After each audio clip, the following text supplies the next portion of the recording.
तो ये हमारा पार्ट है सॉलिड्स का सेकंड पार्ट। पहला पार्ट मैंने एक वीडियो बना के रखी हुई है। तो आज हम पढ़ेंगे इंटरफेशियल एंगल्स।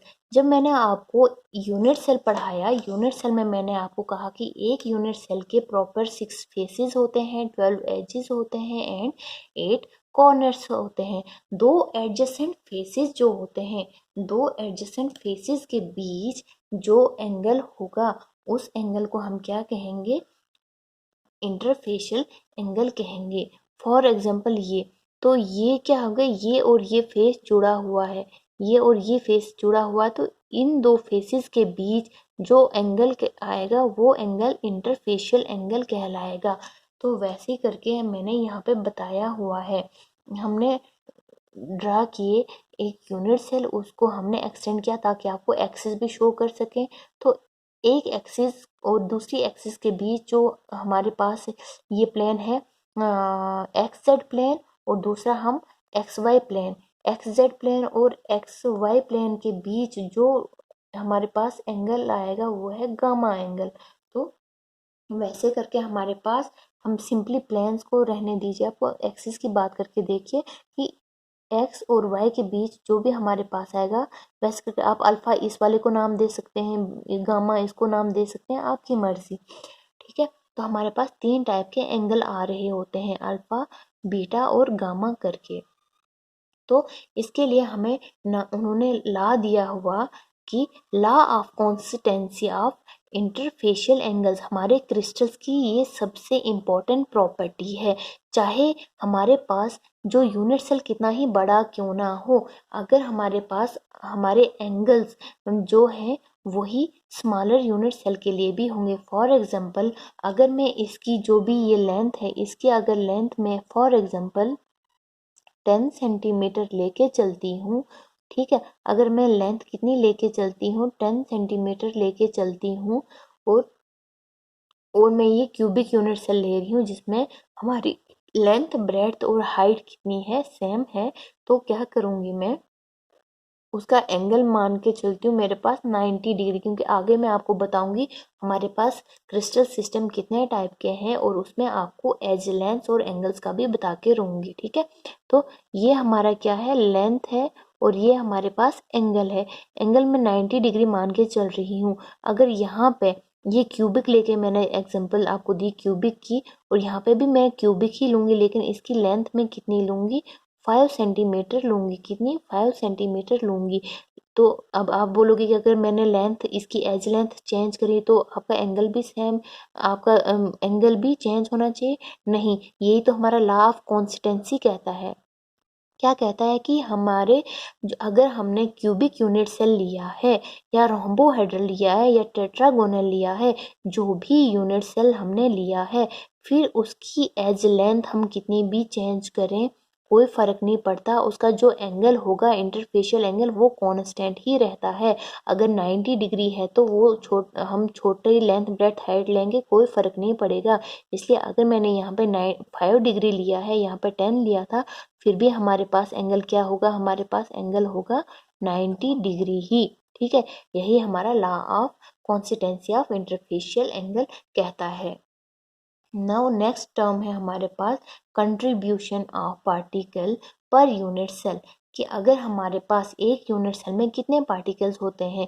मैंने आपको बताया कि हमारे पास पार्टिकल यहाँ पे होते हैं, यहाँ पे होते हैं, ऐसे करके होते हैं। तो आप गिनो ज़रा कितने पार्टिकल्स आ रहे हैं आपके पास, टोटल 8 आ रहे हैं। अगर मैं फेस सेंटर्ड की बात करूँगी तो 8 ही है, और 6 फेसेस कितने हुए, 14 पार्टिकल्स हुए। तो आप बोलोगे भाई एफसीसी के लिए, फेस सेंटर्ड के लिए हमारे पास कितने हैं, 14 पार्टिकल्स हैं। तो गलत, ऐसा नहीं है। बिकॉज देखिए क्या होता है कि हमारे जो ये पार्टिकल्स होते हैं, हम पार्टिकल को एज ए सफेयर मान के चलते हैं। ठीक है, तो सफेयर क्या होता है, क्या होगा कि जैसे ही हमने इसको यहाँ एक कोने में, कॉर्नर पे डाल दिया, तो देखिए वो सिर्फ 4th पार्ट ही इसके इनर साइज को दे रहा है। बाकी क्या करेंगे, इस यूनिट सेल के साथ में जो होगा वो आधा हिस्सा उसको देगा, फिर इन दो के पीछे जो दो लगे हुए होंगे आधा आधा उनको देगा। तो एक स्फीयर कितने यूनिट सेल्स के साथ टच कर रहा है? 4 यूनिट सेल के साथ। तो मतलब उसको अपना हिस्सा कितना कितना बांटना पड़ रहा है? एक यूनिट सेल 4 में टच हो रहा है, 4 में डिवाइड हो रहा है। दैट मीन्स जो कॉर्नर पे है उसकी कंट्रीब्यूशन कितनी हो जाएगी? इसकी कंट्रीब्यूशन हो जाएगी 1/4। ये कॉर्नर पे है तो इसकी कितनी हो जाएगी? सॉरी, कॉर्नर पे 1/4 नहीं, ये 1/8 हो जाती है। देखिए कैसे, जो इसके साथ में था एक और दो इसके पीछे हो जाएंगे 4। वैसे ही 4 सेम मैं इनके ऊपर रख दूंगी, एक यहाँ पे एक जो यहाँ पे था उसके ऊपर, दो यहाँ जो पीछे थे यहाँ पे और यहाँ पे इसके पीछे थे। 4 नीचे से और 4 ऊपर से और इनके एक के कॉर्नर में पड़ा हुआ है। तो 4 और 4 8 के साथ ये टच हो रहा है। मतलब एक पार्टिकल को, या फिर आप ऐसे लेके चलो कि आपने एक वाटरमेलन लिया हुआ है और उसको 8 लोगों में डिवाइड करना है। तो कैसे करोगे? 1/8 करके डिवाइड करोगे। तो वैसे ही इस स्फीयर का, इस पार्टिकल का भी वही कुछ हश्र हो रहा है। इसको भी डिवाइड होना पड़ रहा है 8 यूनिट सेल्स में। तो इस एक की कंट्रीब्यूशन हो गई 1/8 करके। फिर जो फेस पे है, मैं सफ़ेयर मान के चल रही हूँ, तो जो इस फेस पे होगा मैं क्या करूँगी, एक यूनिट सेल आप लीजिए, यूनिट सेल की शेप का बटर का पीस काटिए और उसके उसके बीच में, एक फेस के बीच में आप वहाँ पे क्या करेंगे, एक कोई प्लास्टिक का बॉल लीजिए, छोटा सा प्लास्टिक का बॉल लीजिए और उसको उसके फेस पे चिपका दीजिए। हाफ हाफ वो उसमें डूब जाना चाहिए और एक और यूनिट सेल लीजिए और उसको उसके साथ चिपका दीजिए। तो आप क्या देखेंगे, जो आपने प्लास्टिक का बॉल लिया वो आधा इसमें एम्बेडेड हुआ है और आधा पोर्शन दूसरे वाले पीस में एम्बेडेड हुआ है। तो वो क्या कर रहा है, हाफ हाफ करके डिवाइड हो रहा है जो हमने फेस पे चिपकाया हुआ था। इसका मतलब जो ये फेस पे है तो इसकी कंट्रीब्यूशन हो रही है 1/2। एक पार्टिकल दो के साथ अपनी कंट्रीब्यूशन दे रहा है। उसके बाद क्या होगा, आप एक पार्टिकल क्या करेंगे, उस यूनिट सेल के सेंटर में डाल देंगे। ठीक है, बाहर से उसकी दीवारें लगी हुई हैं ताकि उसके साथ जितने भी अटैच क्यों ना हो, 4 हो, 8 हो, 10 हो, 12 हो यूनिट सेल अटैच, वो उस इनर पार्टिकल को टच नहीं कर पा रहे हैं। तो इनर पार्टिकल पूरा सिर्फ अपनी सारी कंट्रीब्यूशन इस एक ही यूनिट सेल को दे पा रहा है, उसको अपने आप को बांटना नहीं पड़ रहा है। इसलिए जो हमारा पार्टिकल सेंटर में है उसकी कंट्रीब्यूशन कितनी है, 1 ही है। बाकी हमारे पास बचते हैं एजिस पे। तो एजिस पे क्या होगा, अगर मैं यहाँ पे, जैसे एजिस के लिए मैं आपको बताती हूँ, अगर मैंने ये दो यूनिट सेल लिए, ठीक है, तो ये जो है ये कंबाइंड में एज आ गई, इसके साथ भी ये एज कंबाइन कर रही है, इसके साथ भी एज कंबाइन कर रही है। लेकिन इन दोनों के ऊपर मैं दो और यूनिट सेल डालूंगी तो ये एज कितनों के साथ टच में आ रही है, ये एक एज 4 के साथ टच में आ रही है। अगर मैं इस ही एज पे एक पार्टिकल रख लेती हूँ, इसी एज पे एक पार्टिकल रख लेती हूँ, तो उसको कितनों में बांटना पड़ेगा, उस एक को बांटना पड़ेगा 4 में जाके, 4 में बांटना पड़ेगा। ठीक है, 4 में बांटना पड़ेगा। तो क्या हुआ कि जो भी कॉर्नर पे है, जो भी कॉर्नर पे है उसको, कॉर्नर पे नहीं एज पे है, उसको कितनों में बांटना पड़ रहा है, उसको बांटना पड़ रहा है 4 में। इसलिए इसकी कंट्रीब्यूशन हो जाएगी 1/4। तो इसकी कंट्रीब्यूशन हो गई। आपको पता होना चाहिए पार्टिकल एट कॉर्नर 1/8 कंट्रीब्यूट करता है, पार्टिकल एट फेस 1/2 कंट्रीब्यूट करता है और particle at edge 1/4 particle contribute करता है। तो हमने देखी कि अगर कॉर्नर पे है तो कितना कंट्रीब्यूट कर रहा है। तो आप क्या देखोगे, प्रिमिटिव सेल में कितने आपके पास पार्टिकल टोटल पड़े हुए हैं, उसमें टोटल पार्टिकल पड़े हुए होते हैं 8। हर कॉर्नर पे 8 कॉर्नर्स हैं और आठों के आठों पे एक एक पार्टिकल है। तो हर एक पार्टिकल की कंट्रीब्यूशन कितनी है, 1/8 है। तो 1/8 कंट्रीब्यूशन मल्टीप्लाइड बाय 8 पार्टिकल्स, तो आपके पास टोटल कंट्रीब्यूशन कितनी आएगी, टोटल कंट्रीब्यूशन आपके पास आएगी 1 के बराबर। बिकॉज ये 8 इस 8 को कैंसिल करेगा, यहाँ पे क्या आएगा 1 ही आएगा। वैसे ही करके बॉडी सेंटर्ड में क्या है, देखिए प्रिमिटिव वाली कंडीशन हर यूनिट सेल में आपके पास आएगी और एडिशन में उसके पास बाकी कंडीशंस आती हैं। तो 8/1/8 जो है नंबर ऑफ पार्टिकल्स आपके पास होगा ही होगा। साथ में अगर बॉडी सेंटर्ड है तो उसके सेंटर वाले को किसी के साथ कंट्रीब्यूट नहीं करना पड़ रहा है, इसलिए हम आपके पास कितने आ रहे हैं, 2 पार्टिकल्स आ रहे हैं। कितने आ रहे हैं, 2 particles, 2 particles per unit cell. ठीक है। वैसे फेस सेंटर्ड के लिए आपके पास कितने आए, 6 फेसेस हैं। एक फेस पे 1/2 की कंट्रीब्यूशन है, तो कितना आएगा, 2 gives us 3 and 3 + 1 gives 4। 4 particles हमारे पास FCC में प्रेजेंट होते हैं। फिर एज सेंटर्ड में आपके पास कितने हैं, 12 एजेस हैं। हर एज की कितनी कंट्रीब्यूशन है, 1/4 की कंट्रीब्यूशन है। तो आपके पास कितना आएगा, इससे इसको कैंसिल कीजिए, 3 और ये कैंसिल करता है, तो आपके पास आएगा 1 + 3 = 4। फिर एंड सेंटर्ड आपके पास आता है। एंड क्या है, 2 अपोजिट फेसेस हैं और हर एक फेस की कंट्रीब्यूशन 1/2 है, इसलिए 2 × 1/2 gives us 1 and this 1 we get 2 particles for end centred cell. तो आपके पास आया कि आपको बॉडी सेंटर्ड के लिए आप BCC यूज़ करते हैं, तो BCC के पास आपके पास कितने हैं, 2 पार्टिकल्स हैं। FCC के लिए आप फेस सेंटर्ड के लिए आप FCC यूज़ करते हैं, तो 4 पार्टिकल्स हैं। एंड सेंटर्ड के लिए, एज सेंटर्ड के लिए आप 4 पार्टिकल्स लेते हैं क्योंकि वहाँ पे होते हैं। और आप एंड सेंटर्ड के लिए आप E- लेके चलिए, E- सेंटर्ड के लिए आप देखते हैं 2 यूनिट सेल। ठीक है। तो अब है बारी आपके क्रिस्टल सिस्टम की। मैंने आपको कहा था पहले कि on the basis of edge length and the interfacial angles आपके पास क्रिस्टल सिस्टम कितने टाइप के हैं, 7 टाइप के, cubic, tetragonal, orthorhombic, monoclinic, triclinic, hexagonal and rhombohedral. आपको क्या करना है, अगर आप इस ट्रिक से इसी तरतीब में इसको यूज़ करेंगे नाम को, तो आपको एंगल्स और एज लेंसेज याद रखना आसान हो जाएगा। तो आप इसके लिए एक ट्रिक है जो मैं आपको बता दूंगी, उसमें क्या देखना है आपने, क्यूबिक के लिए आपके पास आता है A = B = C, मतलब उसकी सारी लेंथ, ब्रेड्थ एंड हाइट क्या होती है, सेम होती है और उसके सारे एंगल्स भी सेम होते हैं और कितने के बराबर होते हैं, 90 डिग्री के बराबर। टेट्रागोनल में लेंथ और हाइट सेम होगी, ब्रेड्थ सेम नहीं होगी, या लेंथ और ब्रेड्थ सेम होगी, हाइट सेम नहीं होगी। कोई 2 एज लेंथ सेम है, तीसरी डिफरेंट है, बट उनके एंगल्स सेम होते हैं। ऑर्थोरोम्बिक के, मोनोक्लिनिक के और ट्राइक्लिनिक के लिए हमें डिफरेंट एज लेंथ्स आती है, लेकिन हमारे पास ऑर्थोरोम्बिक के लिए एंगल सेम होते हैं जो कि 90 के बराबर है। मोनोक्लिनिक के लिए सिर्फ अल्फा और गामा 90 के बराबर आता है, लेकिन एक एंगल 90 के बराबर नहीं होता है, वो डिफरेंट होता है।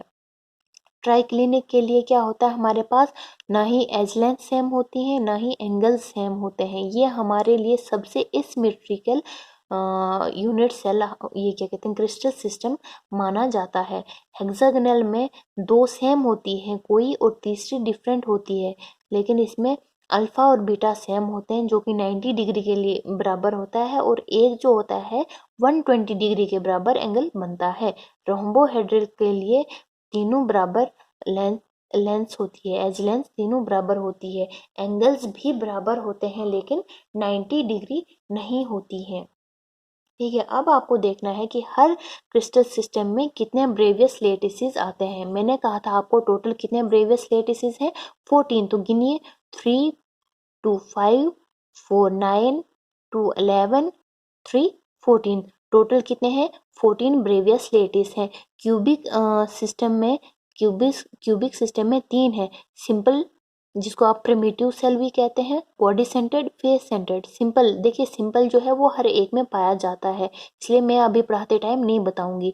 BCC एडिशनल में होता है, टेट्रागोनल में मीन्स बॉडी सेंटर्ड। ऑर्थोरोम्बिक में 4 आते हैं, सबसे ज़्यादा ब्रेवियस लेटिस किसमें है, ऑर्थोरोम्बिक में। कौन कौन सा, SCC, BCC, FCC, और ये है आपको एज सेंटर्ड। क्या है ये, एज सेंटर्ड। और मोनोक्लिनिक में आपके पास दो आते हैं, एससीसी और एंड सेंटर्ड सेल। ठीक है, end centred means opposite to faces पे प्रेजेंट होगा पार्टिकल। ट्राइक्लिनिक में, हेक्सागोनल में और रोम्बोहेड्रल में एससीसी। आप चाहें तो उल्टा पुल्टा जैसे भी करके याद कर सकते हैं, पहले ऑर्थोरोम्बिक लेके चलेंगे, फिर ट्राइक्लिनिक लेके चलेंगे, लेकिन फिर उसमें क्या होता है कि ये डिस्टरबेंस हो जाती है, बच्चों को कंफ्यूजन हो जाती है कि भाई ए इक्वल टू बी किस में है, बी इक्वल टू सी किस में है और अनइक्वल किस में है। तो अगर आप इसी तरीके से लेके चलेंगे, ये ट्रिक है आपके पास। Cute our mother, cute our mother की सी यू, क्यू की आवाज क्यूबिक के लिए, टी ई टी जो है वो टेट्रागोनल के लिए। तो आपके पास क्यूट आ गया, C U T E cute. Orthorhombic के लिए आप ओवर यूज कीजिए, मदर में आपके पास ये चार आ जाएंगे, M O for monoclinic, T for triclinic, H E for hexagonal and rhombohedral के लिए R. Cute our mother use कीजिए आप, तो आप आराम से फिर क्या करने हैं, देखिए अपर और लास्ट वाली सेम लेंस, सेम लेंस, फिर सेकंड एंड सेकंड लास्ट में two same and the third one is different, two same and the third one is different. उसके बाद जो तीन बचती हैं सब डिफरेंट है। वैसे ही एंगल्स को लेके आप क्या करेंगे, एंगल्स को लेके आप देखेंगे कि अपर थ्री जो होते हैं सबके एंगल इक्वल है और 90 के बराबर है। और मोनोक्लिनिक के लिए अल्फा और गामा इक्वल है 90 के बराबर एंड बीटा इज अनइक्वल। फिर ट्राइक्लिनिक तो मैंने आपको कहा कि मोस्ट एसिमेट्रिक है, दैट मीन्स उसमें कुछ भी आपको सेम नहीं मिलने वाला। हेक्सागोनल में आप क्या देखेंगे, alpha equal to beta equal to 90 और गामा 120, और इसमें सारे इक्वल हैं लेकिन 90 के बराबर नहीं है। तो ये क्रिस्टल सिस्टम को याद करने की सबसे बेहतर ट्रिक है, सबसे आसान ट्रिक है। अब हम पढ़ेंगे फेस डायगोनल। फेस डायगोनल और बॉडी डायगोनल, आपके पास यूनिट सेल में दो टाइप के डायगोनल आते हैं। एक तो अगर मैं इस सेल को, इस रबर को क्या मान के चलती हूँ, इस रबर का आप सिर्फ हाफ पोर्शन लेके चलिए, ठीक है, इसको आप क्या करके चलिए, ये आपका फेस है, किसी भी यूनिट सेल का फेस है। तो यहाँ से यहाँ तक जो आपका आएगा वो क्या होगा, डायगोनल है। ये यहाँ से यहाँ तक ये किसका डायगोनल, फेस दिख रहा है ना, तो ये फेस का डायगोनल बनेगा। लेकिन अगर मैं इसको, अगर मेरे पास ये ट्रांसपेरेंट होता और इसका फ्रंट का लोअर पोर्शन से इसका बैक का अपर पोर्शन पे ड्रा करूंगी एक डायगोनल, तो वो बन जाएगा बॉडी डायगोनल। तो मैंने यहाँ पे आपको बनाया हुआ है, देखिए। तो ये क्या है आपके पास, ये मैंने एक यूनिट सेल बनाया जिस पे मैंने एक फेस पे डायगोनल ड्रा किया और दूसरा जिसमें येलोइश आपको कलर दिख रहा होगा, ये बॉडी डायगोनल है। मतलब ये फ्रंट के लोअर से बैक के अपर एंड तक गया हुआ है, ठीक है। सेंटर ऑफ सिमेट्री के थ्रू, जो बॉडी सेंटर है उसके थ्रू क्रॉस करता हुआ बॉडी डायगोनल आपका जाता है।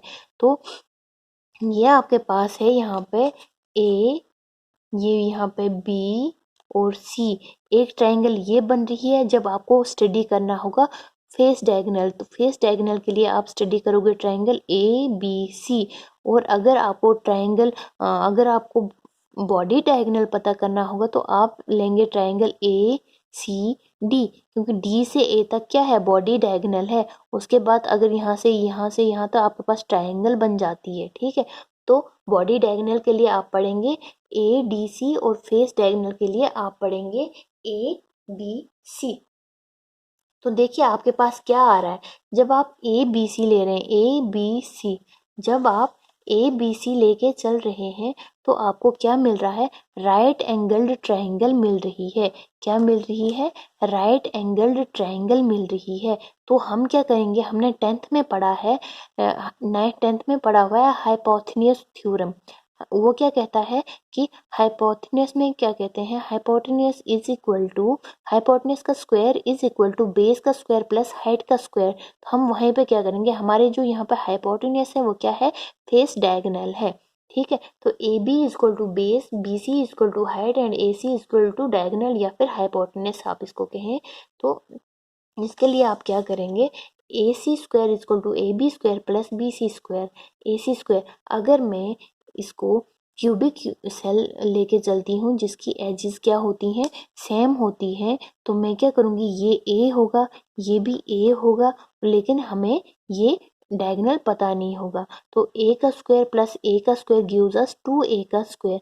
डायगोनल का स्क्वायर इक्वल टू स्क्वायर हटा के यहाँ पर रूट लग जाएगा, तो ए के साथ जो स्क्वायर है वो रूट को कैंसिल करेगा, तो ए अकेला बाहर आ जाएगा और रूट क्या है 2 के साथ लगा रहेगा। तो आपका फेस डायगोनल जो है वो a√2 है। वैसे हम क्या करेंगे, बॉडी डायगोनल को भी स्टडी करेंगे। बॉडी डायगोनल के लिए हम क्या करेंगे, हमारे पास ट्रायंगल आएगी, राइट ट्रायंगल आएगी ADC, जिसमें AD आपका डायगोनल है, तो हम थ्योरम का जो भी फार्मूला है वो लगाते हैं, AD² equal to AC² plus DC²। AD² की जगह आप बॉडी डायगोनल का स्क्वायर लिखिए, 2a² आपको कहाँ से निकला, बिकॉज ये जो डायगोनल है ये आपका AC² के बराबर है, ठीक है। तो AC² की जगह पे हम क्या लिखेंगे, डायगोनल का जो वैल्यू आई वो a√2, a√2 ने आप ये लिखिए, स्क्वायर की बारी लिख रहे हैं ना हम, यहाँ पे स्क्वायर नहीं है, तो AC² is equal to 2a²। तो यहाँ पे लिखा मैंने 2a² प्लस DC²। तो DC क्या है, ये एज लेंथ है, तो उसका स्क्वायर a का स्क्वायर, तो 2a² plus a² gives us 3a²। तो ये स्क्वायर हटाने के लिए आप क्या करोगे, ये स्क्वायर हटाने के लिए आप क्या करोगे, यहाँ पे रूट लगाओगे, रूट के साथ a का जो स्क्वायर है वो कैंसिल हो जाएगा, रूट सिर्फ 3 के साथ लगा रहेगा, तो आपके पास बॉडी डायगोनल आएगा a√3। तो आपके पास बॉडी डायगोनल आया a√3 और फेस डायगोनल कितना आया, a√2।